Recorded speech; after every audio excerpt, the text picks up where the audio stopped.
Good Tuesday afternoon. Welcome to NCSA Live. Happy to have you here with us. I am your normal host, Danny Koenig. I'm a former college coach. I am a senior recruiting coordinator here. I'm alongside special guest, Cody Buchanan, who is here today to talk to us about, what are we talking about? Thanks for having me, Danny. We're going to be talking about when does the recruiting process begin and why it's important to start early. Exactly right. This is a big topic for what we deal with on a day-to-day basis, and I think a lot of families don't really understand how early this process can start. So we're going to be talking about that today. Again, we are on Facebook, we are on YouTube, on Twitter. We will be taking your questions. So if you guys have questions, put them in the comment box below. If you guys are looking for a little bit more personalized attention, maybe you want to talk about your athlete specifically after this, reach out to me. We have an email address set up. It's live@ncsasports.org. You can email me there. Be happy to talk about your son or daughter as a potential prospect, no matter what age they are. But today we'll be talking about the recruiting timeline, why you should be starting early with some of this. It's a very hot topic here. Cody Buchanan came to us with this idea. He said this is a topic that we discuss on a daily basis, and I think it's important for athletes and parents to understand what this is. So Cody's a genuine recruiting expert. He's been with NCSA for about 3.5 years. If there ever was a guy to have on this program talking about this topic, it would be Cody Buchanan. So we'll cover a lot of good stuff with you guys. So again, when does the recruiting process begin, right? So we're going to cover a couple things with you guys. Exactly that, right? We're going to be talking about timeline. The next thing that we'll talk about is what is the college coaching recruiting timeline? I think that's important for athletes to understand, to where they basically fall in the recruiting cycle, make sure that they're on pace to get what they want out of this. And then the third thing that we're going to talk about, how to start the recruiting process. So we're going to talk about basically ways to put that into practice. So again, we're talking timeline, we're talking about why we should start early. So Cody, I guess let's tackle the first thing. First things first, right? When should you start the recruiting process? It's a really great question, Danny. And one thing I actually explain to most parents that I speak with or families, I always really say it's only too early to think about the recruiting process, really start the recruiting process if your student athlete is unsure if they want to play. So basically what that means is you can start as like early as 8th and 9th grade. And really what I mean by is if they're thinking about it, even if they're not all the way sure, you still want to kind of start, because the way we plan it is that it's better to have and not need than to need and not have sort of mindset. So we really want to take about, there's a fixed amount of time that's going to go into the recruiting process no matter when you start. So to be able to start early on, it's going to give you that cushion and enough time to be able to actually accomplish what you want to get at. So, and also just personal lives. I mean, we got work, practice, plays, family trips, homecomings, proms, the whole bunch of other stuff that goes on in our lives that's going to take up, a bunch of time. If we wait too long, it's just going to be more stuff on our plate later in the time. Very true. So what you said is absolutely true. There is a set amount of work that needs to go into recruiting. Whether you start that in 7th and 8th grade or your junior year, that work still needs to get done. Now, what we see and what we hear from a lot of families in cases, they get caught behind. They don't realize how early this can actually start. They're getting engaged here in their junior year, and you've got kids that are verbally accepting full ride scholarships at that point. And coaches are in the process at that point of funneling down what they're trying to do. So the other bit I think you bring up, just practically, you don't have all day to sit around and get recruited, right? You're going to have a lot of things going on, tournaments that you're going to on the weekend, travel schedule. Once you're in high school season, forget it. You don't have time to sit around and get recruited, right? So it takes time to figure these things out, to go about this as a process, which is why we always suggest to start this process early for families. So when should you start the recruiting process? As soon as you are ready to do so, right? But what does that really mean from the college coach's perspective? So what is the college recruiting timeline? Go ahead, lay it on us. Well, basically, guys, we all know that Division III coaches, they can contact you at the start of their freshman year, at any point in time, whatever contact it is. Basically, then we may get into later in the sophomore year, June 15th after sophomore year, and then June 15th, after sophomore year, Division II and Division I, we'll start to, again, have that more personalized contact. Again, this doesn't mean that they won't actually be evaluating and looking at student athletes so that way they can follow their progression. College coaches know, and again, you can attest to this, they're not going to be reviewing kids for what they are right now. They're going to be reviewing for what they possibly can be, and they want to follow that progression. So again, that's tying into why starting early here. You just want to get on college coaches' radars and prospect lists, so that way come those dates and times when coaches can actually reach out to you. Hey, I've been following the student athlete for so and so for a certain amount of time now. Let me reach out. Sure. So 100%. it's just easier for them. Absolutely. So I think there's a couple good points in there. Number one, there is an official contact period. That's the time when college coaches can reach out to a student athlete openly, directly, right? Have these conversations. So what Cody had said, for a lot of sports, it is June 15th after your sophomore year. There are certain sports that are September 1st. Yeah. We catch the one-off kind of anomalies. Hockey is one of those weird ones where it's January 1st of your sophomore year. Football, certainly at your upper levels, a little bit different, right? So what I would encourage you to do, check it out for your own sport. You need to know when the official contact period is. Go to ncsasports.org, drop-down menu, find your sport, and we're going to have a lot of information there about the official contact period. But something else that I think is even more pertinent that you had brought up that I think we need to address, when the contact period hits, that is not the date that recruiting starts. Realistically, for a lot of these coaches, when does recruiting actually start? As early as the 8th grade or freshman year. 13 years old is when the NCAA considers you a recruitable student athlete. And you better believe that we have college coaches submitting roster openings for the 2025 graduating class. Those are current 7th graders. And when it's competitive, not only for the best recruits, but amongst coaches who are looking for the best recruits, they start paying attention that early. So, we don't want to get it mistaken here. Coaches actively recruit behind the scenes all the time. And one of their primary, most trusted resources is NCSA. So they can log in at a time where they're maybe not able to contact those those athletes directly, but they are paying attention and they're following. Right? If they're following your son or daughter, they have an NCSA profile, they can take a look at video, they can look at tournament schedule, they can look at grades. Right? That's all going to matter for them. They can follow that profile. If your son or daughter updates that profile, the college coach gets a notice, right? So they are absolutely using our system to identify and evaluate in advance of those contact periods. As a former college coach, I was trying to get every athlete to a point where I was going to get them on the phone. Yeah. But that contact date wasn't the date that I started recruiting that kid. It typically went back a year, 2 years in advance of that. So I think that's the biggest point about what we'll talk about today, is just understanding that college coaches start paying attention in 7th grade. The biggest thing also to add in here too is that with the amount of participation in sports now, you're not really just competing with kids in your state, in your region, even in your conference, whatever it may be. This is all these sports now are international. It's global. So it's global now. And this point here, there's the amount of kids that are playing and the kids you're competing with.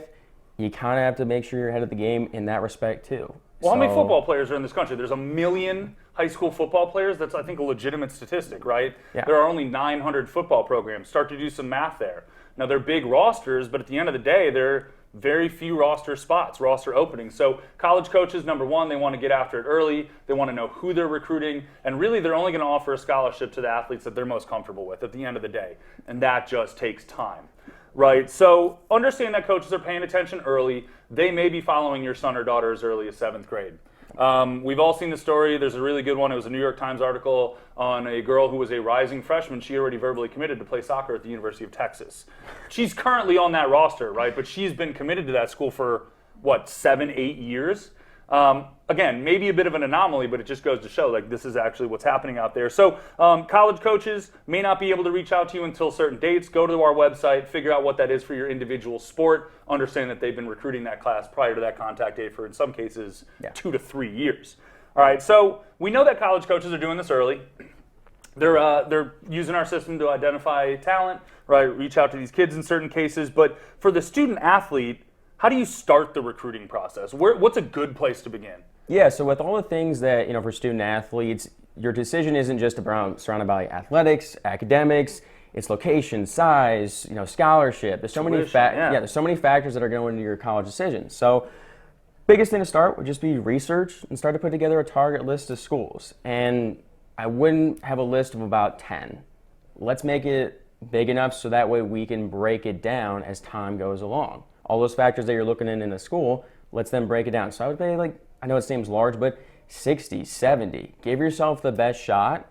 Again, making sure you're finding the best fit and what's important to you guys here then. Absolutely. So I think the messaging there, again, that best fit schools, that is a tool that you guys have through NCSA, and it's probably one of our best tools. Yeah. The ability to set your parameters and say, hey, these are the things in which I'm interested, and then we're going to spit out a list of schools that's going to canvas pretty much everything. From there, you can go on and research those schools, reach out to coaches if you're interested in that program, which, being proactive is everything in this game. And I think it's going to help you stand out. Again, something that we talk about a lot. So, again, we're talking about what the student athlete and their family can do early on, well in advance of the contact period to familiarize themselves. So I think that's good. Target list is going to put you in control of this process. The other bit, just skills development, just getting better. Right? Yeah, the progression of the student athlete and then what the coaches want to see. So again, like we sort of talked about here, coaches know you're not going to be maybe at your peak in the 8th and 9th grade. Maybe you have some time to grow. Coaches want to follow that progression, especially for swimming. I mean, it's great if your times are like, insanely good when you're a freshman year. But hey, you have time to progress here. For kids, track and field, some kids maybe don't get recruited until junior and senior when their times are that much faster. So coaches take that into consideration, and that's one thing that's maybe a misconception is like, I want to wait to, for my student athlete to get more experience or to get bigger, taller, faster. Coaches know, again, they've been doing this for a while now. You can give them the benefit of the doubt. Yeah, they're going to get bigger, stronger, faster. Let's see how they progress. And again, that ties into then, academically. Yeah, absolutely. Academics is huge. It's going to leave all avenues open. Obviously, if you're an accelerated student in the classroom, it's going to be more opportunity, maybe for an Ivy League school, a higher academic Division III, right? You don't want that door to close, but that is something that college coaches look at. I think the number one thing for myself as a college coach is that I was setting my parameters that I didn't really want to fall below. Yeah. Right? 3.0 and above was kind of a target, and anything better than that, not only does that mean, number one, that student athlete is probably going to remain eligible for me and is pretty good at balancing academics and athletics. But the other bit of that is scholarship. Yeah, that absolutely. You can earn academic scholarships, merit scholarships from the school just for having good grades and good test scores. You better believe as a coach that made it easier for me to offer that kid an athletic scholarship if they were already getting a substantial amount of money from the school. Yeah. Right? And that's the inside track that we had as college coaches. Again, all the more reasons to start engaging with these coaches early so they can work on your behalf. So academics are huge. The number one way that college coaches are going to evaluate a student athlete's ability, it's not through statistics. Film. Video. Gotta have video, right? And you can start taking that early on. I think it's probably most impactful sophomore year and beyond. Once you guys get that varsity experience is probably what I would say is where the best you can have that video. Again, it can differ between sport, whether it's a skills video or highlight video, depending on what the coach is looking for and position, I guess you could say.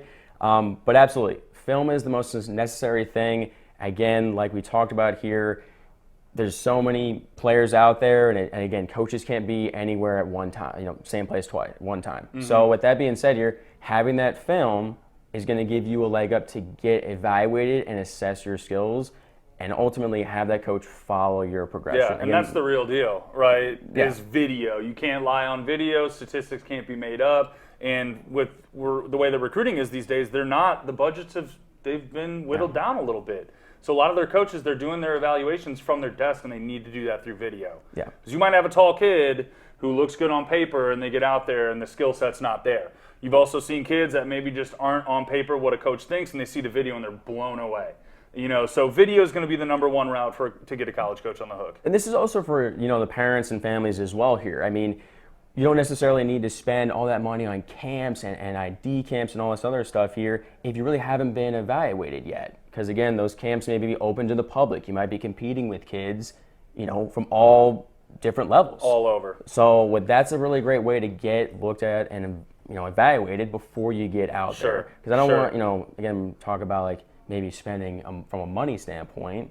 They're not, cheap at the end of the day. So being able to make sure that it's worthwhile and getting evaluated before you get out there should be a good start. And being proactive precludes all of this, right? Your best route to getting out there early, if you're in competition with kids not only across the country but across the world, you need to take those steps, those avenues to get in front of college coaches. You need to do that in the right way because coaches are able to evaluate that many more kids. Absolutely. So being proactive really is going to stand out for a college coach. Start there. So again, the earlier you can start this, the better. You're really only hurting yourself by waiting on some of this stuff. So to summarize, get involved early. If you have a student athlete that's even thinking about this, it never hurts to ask a question, try and figure it out. That's what we do on a lot of our calls is just educating families, especially when they're starting early. So again, put yourself out there at least initially. If it ends up not working out, okay. Yeah. At least you've left that door open. Again, before you ever hear from a college coach, before they're ever able to reach out to you, there are things that you need to do to set yourself up for success. Because when that contact period opens up and that coach wants to reach out, they want to get you on the phone and let you know that you're one of their top prospects, right? And there is some legwork that needs to go in before then. Know the NCAA rules, know the calendar, know when that is for your sport. Go to ncsasports.org, find your sport, right? Circle back. There's a ton of good content there, a lot that you're going to need to know about. But again, your process needs to start with figuring out what's good for you, communicating that to college coaches, at least, initially. Don't burn any bridges. Yep. You'd said maybe start with 60 or 70 schools. That's great. Eventually, you're going to get down to 5 official visits, but there's a little bit of trial and error that goes into that. And then at the end of the day, just be proactive about it. Take those initial steps, push your information out. So a lot to consider with this, but don't sit back on it, I think, is the number one. Yeah, absolutely. Just that be we're dealing proactive, set yourself up to be able to make sure that you're in the best position when it comes time for that college contact. NCSA's 20th anniversary. We are leaders in recruiting. This is something we talk about every day. Again, if you need some personalized attention, live at ncsasports.org is the email address. Reach out. We can talk about your student athlete in particular. So, love to do a little Q&A. Let's get to some questions here. Always some good stuff coming through. This is from Robin. She says, do D1 coaches first look at DA, which is Development Academy? She's talking soccer here. Yep. And some of these high ECNL, right? These club programs in that order, right? So she's kind of working development academies all the way down. Probably. I mean, obviously Development Academy and ECNL, they're really high on the list as far as what coaches want to take a look at. At the end of the day, like we sort of talked about too, soccer, it's not like maybe football or basketball. These coaches, they don't have a lot of revenue to go out and take a look at everybody. So take that maybe into consideration too. Playing those levels is absolutely going to be beneficial, and coaches will for sure look at that. But at the end of the day, you still have to be proactive, because unfortunately it's just not that sport where maybe the coaches have the money to travel around and take a look at everybody, especially with, and also your preference as a student athlete and a family on what schools you may be looking at too. Sure. So, and if you do have the opportunity to play with the DA, some of these higher level soccer programs, don't just take that for granted, like, hey, I'm here and these coaches are going to see me. Even if they are in attendance there, you're dealing with competition that everybody there is very good. Correct. And to stand out amongst the crowd, your best bet is kind of a before, during, and after. Number one, make sure you have that target list, figure out if those college coaches are going to be at a certain tournament, an event, etc. And then you need to do your part to start pushing information out towards college coaches so that they know where to circle back with you. Yeah. NCSA Profile houses all of your information, academic and athletic. That's a good starting place. But again, there's a lot more relationship building that goes on beyond that. So to answer the question, ultimately, not exclusively, but that is a good starting place. Yeah. There are other things that need to fall into place in that regard. Jacqueline, my daughter is in her junior year of high school. She's a swimmer. Okay, nice. Cool, swimming. Is it too late to get started, or do we have to get ourselves into hyper gear? Hyper gear is where we're going to lean on this one. All right. Swimming, admittedly, is one of the later recruiting timelines. All right. What I think catches parents off guard a little bit, maybe even some club coaches, is that the recruiting timeline has shifted forward about a little over a year. So it used to be July 1 when college coaches could reach athletes directly. That was the big call date. Now it's June 15th after sophomore year. So we went from July 1st, junior year, to June 15th of sophomore year. That's pushed things up a little bit. In short, absolutely not over. Mm-mm. We work with quite literally every women's swim program, right? There's a lot of opportunity there, but this late in the game, it's about being proactive. But again, with this also being a metric-based sport here, again, with the times the way, they can be, again, with track, swimming, it really isn't too late here as long as, you're proactive. And again, you can attest to this, just making sure, again, that you're reaching out to college coaches and that you have that list already put together. And again, it's not too late as long as, again, you have an idea and you're also realistic. Cool. Jacqueline, email me live at ncsasports.org, former college swimmer, former college coach. Let's talk a little bit more about that. Good, we lost our next question. There it is, yes. Is it harder to go JUCO or D2 and then getting into a D1? So we're talking about transfers here. Again, without knowing sport, kind of some context clues there. It's really going to come down to, again, NCAA Eligibility Center. Want to make sure that we're good to go there for sure. And what is that? What is the Eligibility Center? What are we talking about?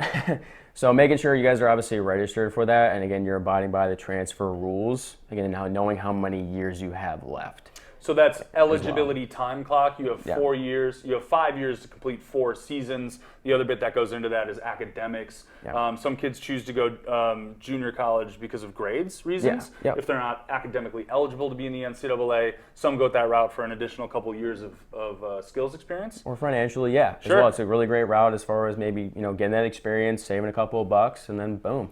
And That's it's no recruiting. different. So the recruiting process is pretty much going to be the same. Whether you go to a JUCO, D2, try and transfer to a D1, you still have to open up lines of communication with those college coaches. Let them know when you're actually going to be a part of their program, and you're still going to, have to put your information out there. Continue to get better. Put together highlight tape, right? So it's just an extension 2 years of the recruiting process. Yeah, and again, it would just go back to, again, specific of sport, how many roster spots they have available, again, how many transfers they're going to take in, how many did they bring in last year, this year, etc. Sure. So just, open lines of communication is going to be your best route there. Again, specific questions, reach out to us directly. Yep. This is from Katie King.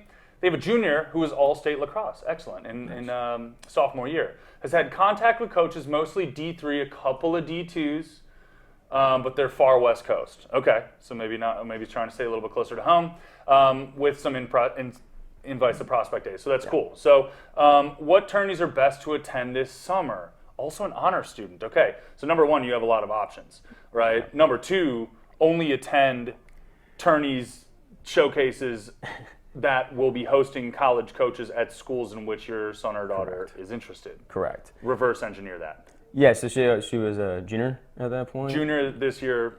Yes, so I would probably say you guys can have the open communication with those college coaches. So if you're not having phone calls at this time with those coaches, just make sure you know where you stand. That's probably the biggest thing I can say, is that before you head out to a camp where you think those coaches might be, realistically ask those questions. How many student athletes are you looking in my grade? How many student athletes in my position? How many girls did you bring in last year in my position?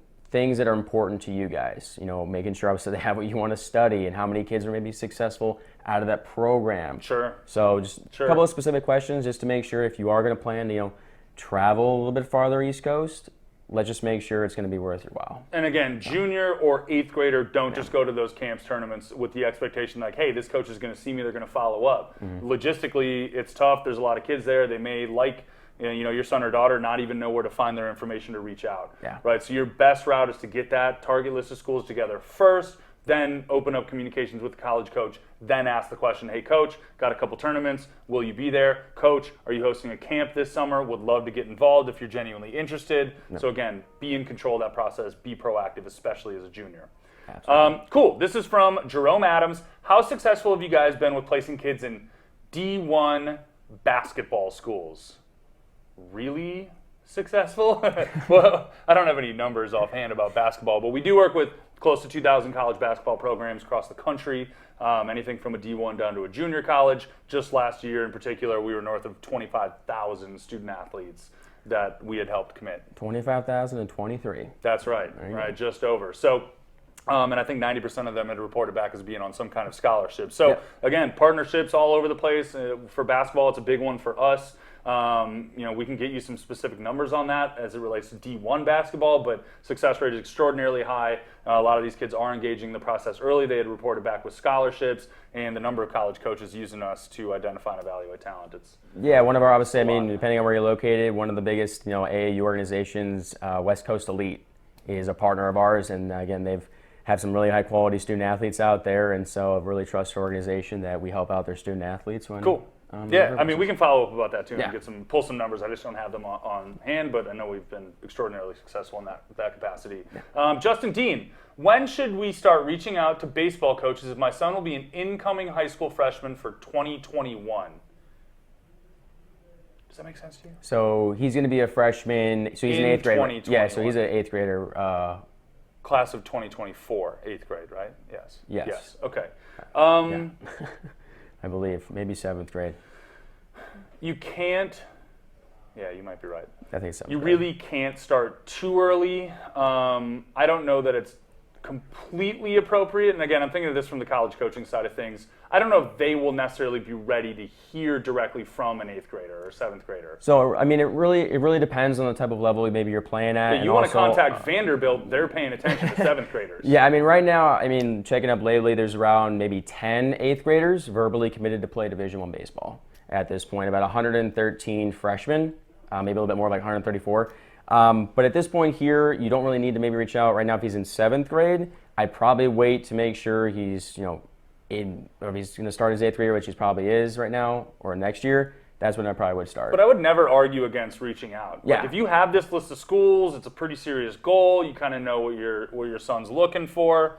It can't hurt to say, hey, coach, keep it short, right? 7th, 8th grader, they're not going to be able to interact with you personally. They probably won't even remember that in 3 years, but it's about opening up lines of communication. Say, hey, coach, found your program. Like it for these reasons. Be specific about their school. No, we can't talk yet. Wanted to let you know I'm interested. I'm putting together highlight film, whatever. Keep it short, sweet to the point. That coach likes what you're doing. He's coming to NCSA. He's going to follow that profile. You keep that updated. Every time you update that, the college coach is going to know about it. So, again, err on the side of being proactive and getting after it early. Right? I'm never going to say that's a bad thing, but understand that in some instances those coaches can't get back to you. In a lot of cases, they're not going to start paying attention to that class until probably like freshman, sophomore year, something like that. Ralph, coming into a big summer, getting recruited junior year baseball summer. Yes, absolutely. The summer's huge going into junior year. How many schools can he really have on his list to work? Coaches and schools he wants to play for. Okay, I think I got that. Like target list. We're talking about target list. Yep. Okay, so summer into your junior year, right? You should have this stuff together because college coaches are going to be out there. They're really paying attention to the 2022s. Yeah, so it really depends on, I guess, like what the student athletes may be looking for at this point. So really want to make sure that you're giving yourself the best chance. Obviously baseball is probably not his number one priority. Academically, he wants to go to a really sound school. So making sure obviously the list has what he's looking for on that. And again, I'd probably maybe have it to around, 30, 35 schools. I know it seems like a really big list. You just want to give yourself the best chance to break it down. Again, with roster spots, academics, athletics, size, location, scholarship, with all those factors going into your decision, just having a larger list just makes it easier for you to break it down. Yeah, and if you're making those summer plans, be sure to communicate that with college coaches early. All right, if you have that target list, even it could be as many as 50 schools, and it's okay. We're trying to figure out if this is a good fit for the coach and a good fit for the student athlete, and naturally some of that will get whittled down. But if you're going to be out there, let the college coach know. If the coach, and you're still trying to make plans and you're relatively open, try and see if they have a camp. Yeah. Or if they're maybe going to be at specific tournaments, showcases, whatever, find out. And again, you want to communicate that because coaches will really only be at those events identifying athletes that they already know about in advance. Cool. Loretta Swank. What is the process for an athlete who is looking at both football and wrestling? Interesting, dual sport, cool. How do you go about this since time frame is different for recruitment?